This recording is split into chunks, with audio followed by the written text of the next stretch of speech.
Samantha and Jessica were once inseparable friends, but weeks of online arguments had turned their bond into bitter rivalry. And on one fateful Saturday night, that rivalry exploded in front of hundreds of viewers when a Facebook Live fight spiraled out of control, turning a simple grudge into chaos that no one could escape. It was a warm Saturday evening in the quiet town of Brookdale, the kind of place where everyone knew each other, and the streets were mostly empty after sunset. The sun had begun to dip behind the trees, casting long shadows over the cracked asphalt of the local shopping plaza, where a small crowd was beginning to gather. For weeks, the town had been buzzing with news of an online feud between two women who had once been close friends. Their fights had started as passive-aggressive posts and snide comments on each other's profiles, but had quickly escalated into full-blown accusations, threats, and viral video clips that were shared and reshared by hundreds of people. The tension had grown so intense that some locals refused to speak about it, fearing they might get caught in the middle, while others followed every post obsessively, waiting for the next dramatic update. The women, both in their mid-20s, had announced that they would finally settle their dispute in person, and they chose to do it on Facebook Live. One of them, known for her bold and sometimes reckless behavior, had set up her phone on a tripod at the edge of the parking lot, framing the empty space where the fight would happen. As the camera clicked live, a steady stream of notifications began to pop up on viewers' screens. Hundreds, then thousands, began watching, many commenting in real time, some cheering, some mocking, some daring the women to go further. The social media audience had become an invisible crowd, adding pressure and tension that no one at the scene could ignore. By the time the two women appeared, the parking lot was almost full. Friends, acquaintances, and curious strangers had arrived, some recording with their phones, others just watching, their expressions a mix of anticipation and apprehension. The women's faces were tense, their eyes locked on one another as the crowd shifted and murmured around them.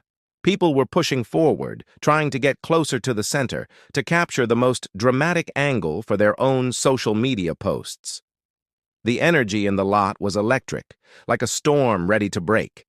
The camera on the tripod wobbled slightly as the wind picked up and the crowd pressed in, capturing every movement.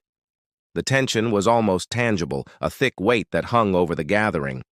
What had started as a simple online argument had become something much larger, a public spectacle with hundreds of eyes watching from home and dozens more observing in person. There was no mediator, no plan, and no safety measures, just raw anger and the expectation of drama.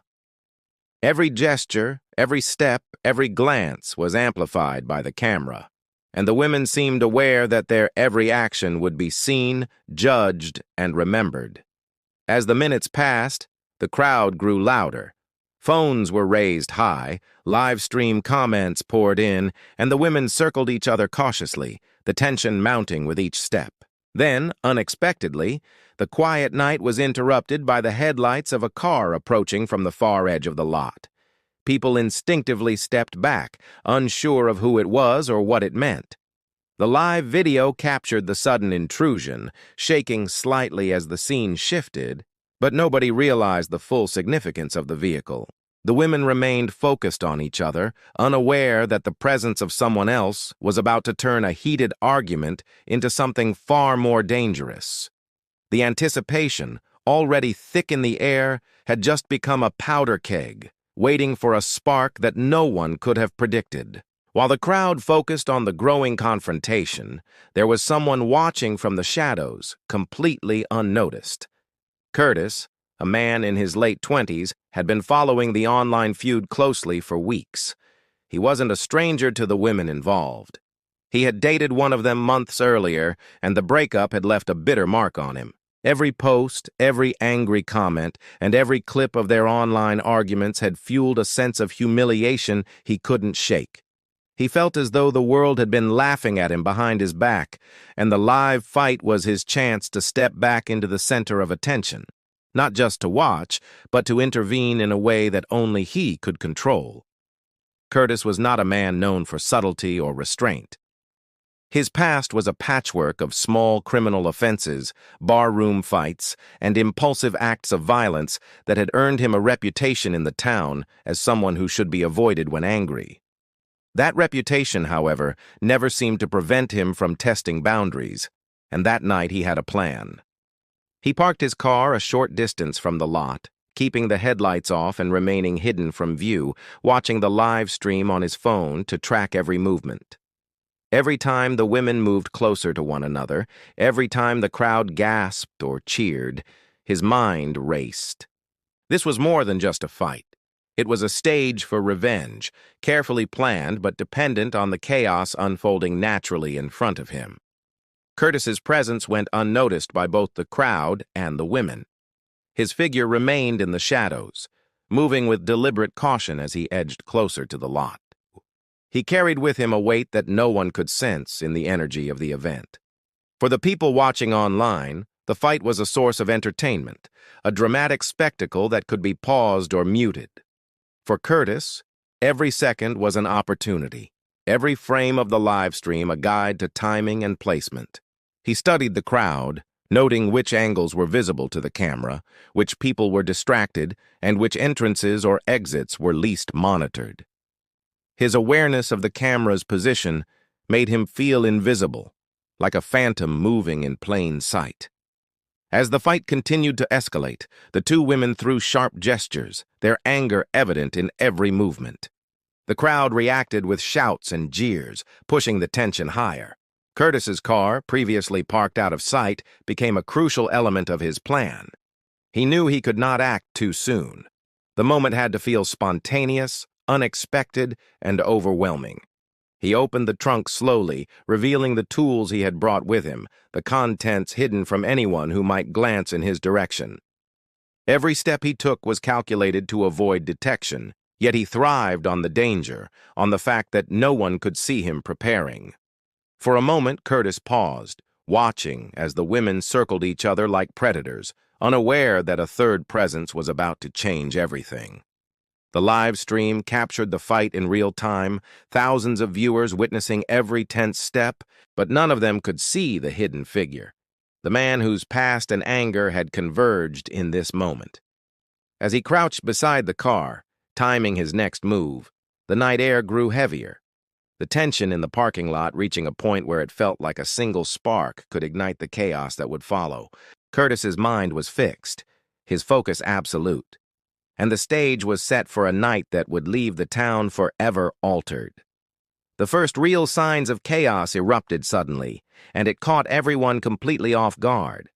The two women, already tense and aggressive, had been circling each other for minutes, the crowd shouting encouragement and warnings in equal measure.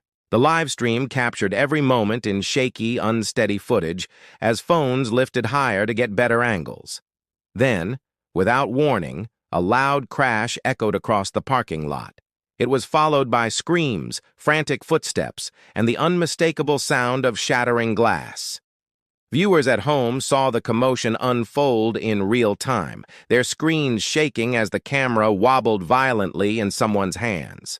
The scene had transformed from a tense showdown into full-blown panic. People in the lot scattered in every direction, tripping over uneven pavement, knocking over trash cans, and stepping on each other's feet in their rush to escape. Some phones dropped to the asphalt, screens cracking as they recorded fragments of the chaos. The women, caught in the center of the storm, stumbled, one of them falling hard to the ground, her face hitting the concrete. Blood appeared, dark and startling against the pale gray of the parking lot, though viewers online struggled to process what they were seeing. Comments poured in, a mixture of disbelief, shock, and morbid curiosity, as thousands watched without fully understanding the danger unfolding before them. In the middle of the panic, a dark figure moved quickly and deliberately toward a waiting car. Curtis had timed his approach perfectly, slipping through the crowd unnoticed until he reached the vehicle. The car's engine roared to life, tires spinning as he accelerated into the night, leaving a trail of confusion and terror behind. The crowd was left in disarray, some crying, others frozen in disbelief, and the women at the center of the original fight were now either injured or too shocked to react. The live stream continued recording the chaos. Every movement, every terrified face preserved for an audience that had grown exponentially in size. People commented frantically, tagging friends, speculating about what had just happened, and trying to capture every detail from different angles. Emergency sirens began wailing in the distance, adding to the overwhelming noise of the scene. Police radios crackled as officers coordinated a response, but by the time they arrived, Curtis was long gone, leaving behind only scattered belongings, footprints, and the lingering shock of the event. The live stream captured the aftermath: overturned chairs, broken glass, and the silent, stunned faces of those who had remained behind. The viewers at home continued to watch, unable to look away, caught between horror and fascination. The video, meant to document a petty argument, had become a record of a violent encounter that would dominate headlines in the coming days. Even after the initial panic subsided, the fear lingered in the air. Witnesses described feeling like the parking lot had been transformed into a war zone in seconds. The live stream captured fragments of police arriving, paramedics attending to the injured, and curious onlookers whispering in disbelief. Each frame seemed to tell a different story, from the frantic fleeing of the crowd to the stunned silence of the few who had seen too much. The incident, which began as a seemingly harmless online feud, had spiraled into something far beyond anyone's expectations. What started as entertainment had turned into a nightmare, and the footage from that night would later serve as a chilling reminder of how quickly a digital argument could explode into real-world violence. Once the initial chaos subsided, the investigation began in earnest. The police quickly realized that the live stream held the key to piecing together the events of that night. Every movement captured on camera, every scream, every stumble was examined in painstaking detail. Detectives paused and replayed the footage frame by frame, noting the positions of the women, the crowd, and most importantly, the mysterious figure who had fled the scene. Although Curtis had carefully stayed out of the camera's main view, subtle reflections, shadows, and fleeting glimpses provided critical clues. His car, visible for just a few seconds in the background, became the central focus of the manhunt. Within hours, investigators had identified the make and model of the vehicle, cross-referencing it with local registrations and surveillance footage from nearby streets and businesses. Stores along the route had captured the car as it left the area, each clip providing a piece of the puzzle. Detectives traced every turn and stop, slowly narrowing the possible locations where the driver might have headed. Meanwhile, the live stream, now viral, continued to spread across social media. People around the country were replaying the chaos, pausing to analyze details, share theories, and debate what had truly happened. Every share and comment unintentionally helped the investigation, providing leads that officers could follow up on. Curtis, unaware that he was being traced digitally and physically, continued to move cautiously. He avoided main highways, switched vehicles, and stayed in small motels far from Brookdale. Despite his attempts at evasion, the combination of digital evidence and old-fashioned police work gradually closed in on him. Officers pieced together his likely route using timestamps from the live stream and surveillance footage, creating a timeline that left little room for error. Even small details, such as the angle of his car in the camera frame or the type of jacket he wore, became critical clues. As the manhunt intensified, news outlets began broadcasting updates constantly. The story was no longer just a local tragedy. It had become a national sensation. The Facebook Live video was played repeatedly on television, each replay reinforcing the shock and disbelief surrounding the incident. The public fascination was fueled by the digital footprint Curtis had left behind, from his online presence to the viral nature of the fight itself. Citizens shared tips, photos, and video clips, contributing to the growing web of information that surrounded him. After 3 days on the run, Curtis was finally spotted at a remote gas station several counties away. He looked exhausted, nervous, and disoriented, his eyes darting to every passing car and person. Police officers quietly surrounded the station, blocking any possible escape routes. Curtis was taken into custody without resistance.